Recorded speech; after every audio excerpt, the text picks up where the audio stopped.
నమస్తే. నేను మీ Nagarjuna Pothuganti from Gadtal, Rangareddy district. So బేసికల్గా నేను ఒక గవర్నమెంట్ ఎంప్లాయ్. ఒక 4 years వర్క్ చేయడం జరిగింది. గవర్నమెంట్ జాబ్ 4 years వర్క్ చేయడం జరిగింది. పంచాయత్ డిపార్ట్మెంట్లో పంచాయత్ సెక్రటరీగా. అక్కడ నా సాలరీ వచ్చేసి 28,000.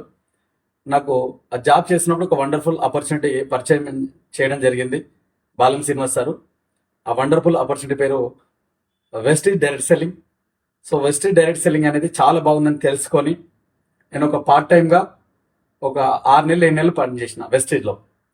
గవర్నమెంట్ జాబ్ ఫుల్ టైం చేసిన. సో పార్ట్ టైంకి ఒక 6 నెలలు ఒక 7 నెలలు పార్ట్ టైంగా పనిచేస్తే వెస్టీజ్ ద్వారా నెలకు ఒక 15,000 రూపాయలు వచ్చిన తర్వాత వెస్టీజ్ అనేది మంచి ఫ్యూచర్ ఉంది, భవిష్యత్తు ఉందని తెలుసుకొని వెస్టీజ్లో మనం కనుక వెళితే మన యొక్క ఫ్యూచర్ కూడా బాగుంటుందని తెలుసుకొని 2022లో నేను నా గవర్నమెంట్ జాబ్ 2022 డిసెంబర్లో గవర్నమెంట్ జాబ్ టోటల్ వదిలేసిన, గవర్నమెంట్ జాబ్ రిజైన్ చేసిన, గవర్నమెంట్ జాబ్